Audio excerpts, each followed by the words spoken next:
Last year, it was really hard for me to be around everybody, especially Barry. It just felt awkward, and that was just a hard time. But you know, I'm a little more settled in now, in a place that I can call my own and live. So I feel like things are a little more stable and normal now.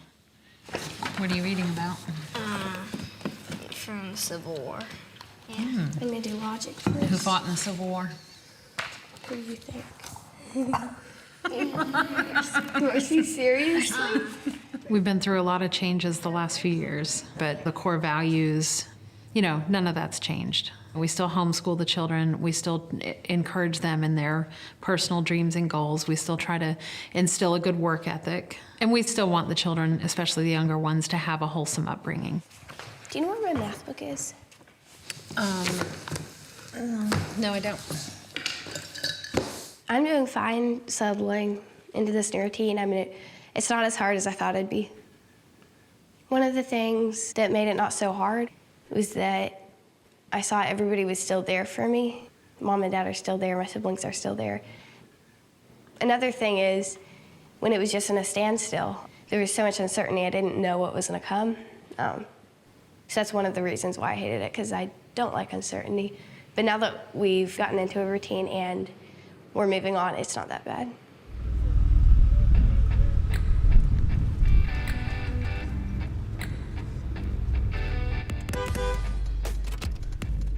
My job is to drive my sisters every day to school, drop them off there, and then pick them up. And most of the time, I am doing school with them. But I didn't have school today because I'm going out of town tomorrow, and I was a little too busy today. How was it? Good. Girls ready to go home? Yep. All right, let's go. I enjoy taking them. It's a little bit of time we get to spend together, and with my parents getting a divorce and everything, I've seen a change in my younger sisters. It seems like they've gotten nicer and just more considerate about other people. And that may have just been from them growing up more, or they could have, you know, realized that families can be broken and that it's more important to value the time that you have with your family. What's for dinner? I was gonna make mashed potatoes, roast, probably broccoli, and I have key lime pie too. Sounds like it's gonna be good. Of course, I'm making it.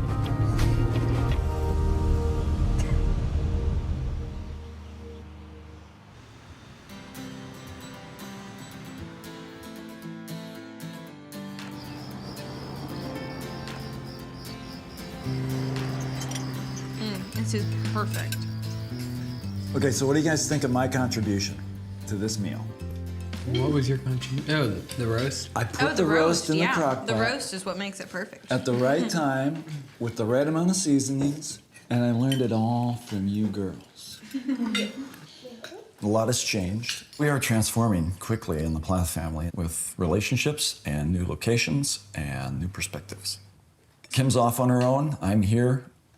I don't see her much. I talk to her more over the phone or via text than I do seeing her. We're settling into our separate lives, but we're always tied together via the children. Doing okay with the new routine? Mm-hmm. Yep. You know? Yeah. You have the freedom to choose if you want to be here or you want to spend time with her, right? Yeah. How are you doing with the new setup? I'm moving forward. 25 years worth of marriage, you know, and then all of a sudden it's gone. And that's been, that's one of the biggest challenges of my life, right, to get through. There were times where I'm like, oh, depression is ahead if I go there. But all the children have been very supportive. They've helped me get to this point where I'm stable and moving forward. Just going to the gym every day. I go 3 to 4 times. All my friends that go to that gym, that see you there, they're like, your dad is there like every time I go there, and he's getting massive.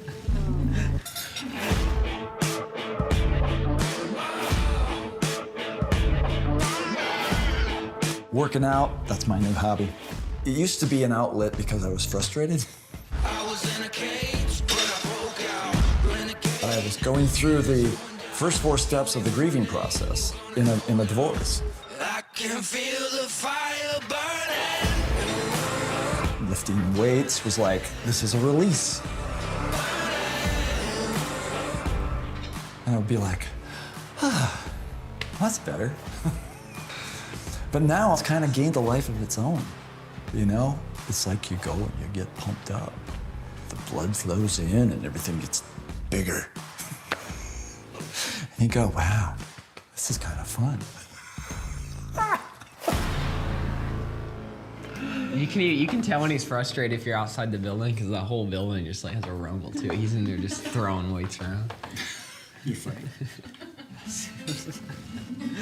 The last year or so was really hard for all of us, but we're all doing really good right now.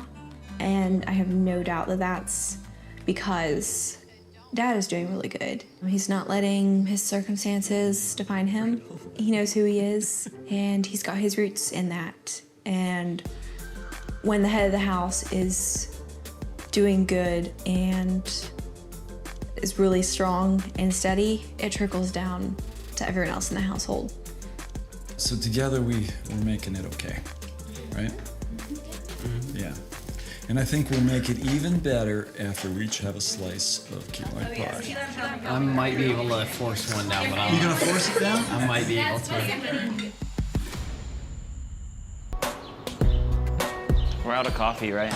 Yes. Who runs out of coffee? That's like People illegal. like me who don't care about coffee. I forgot why I don't come and visit very often. I have lots of coffee at the apartment. So today Mike and Mariah are in town, and apparently they've asked Kim to be here as well. I'm gonna put this in here. There's still times that it's awkward to be around Barry, and definitely times I prefer not to be around him. But in the context of we're gathering with Mike and Mariah, or we're gathering with the children, we're cordial, we can speak, and I mean, it's fine. Good morning. You look sleepy. Last year, we told the children that Kim and I are gonna just get along peacefully together, and this is an example of that. If there's anything simmering behind the scenes, you know, we just keep a lid on that. And just for the children's sake, you know, we get along and have an enjoyable time. Well, I'm glad we could all get together this morning. Mariah and I have something we'd kind of like to talk to you guys about. You don't have to be scared. It's not like a couple years ago. Oh no. Okay. Over the past few months, there's been a lot of crap that's happened in our family that none of us ever saw coming, with the divorce, as well as the situation with Ethan and Olivia. Oh, it feels like New York City out here. Yeah, it's cold. It's nice. This week, Ethan and Olivia are coming back from Europe, so Mariah and I just want to sit down with our parents and make sure we're all on the same page. I know there's been a lot of things said about you guys, misunderstood about you guys. And I'm very sorry for my part in that. I know as a older teenager at the time, I was mad, partly on my own, trying to find me as a person, but also maybe slightly influenced, and I'm just sorry about going down that trail. For the longest time, I looked at my upbringing as kind of horrible. Olivia was the one that kind of early on helped introduce us to other things, but she did it in a way where it was like, look how much better this is than what you had. Shame on your parents for raising you like that. At least that's what it made me feel like. And that influenced me. It influenced Mariah. I've realized since then that my parents did a lot of things right. Growing up on a piece of land the size we grew up on, being able to own a herd of cows as a young teenager, that was my passion. I feel like that was so good for our brains as little kids, to chop down trees and to build things. I'm thankful for a lot of how I was raised. Honestly, she's always hated the way we grew up. She's always talked crap.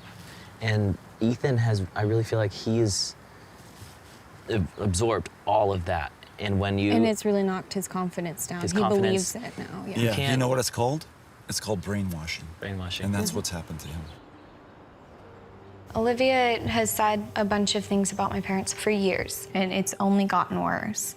It's got to the point where lies are being told. And I personally want to do my part in making things right. The thing with the credit card, that story that she told, the way I see that is she was using basically a made-up story to validate her big emotions. She has felt this way about our family, about you and Dad, and she was like, I just have all this hate and anger that I'm spewing towards them, and I need to make myself feel valid.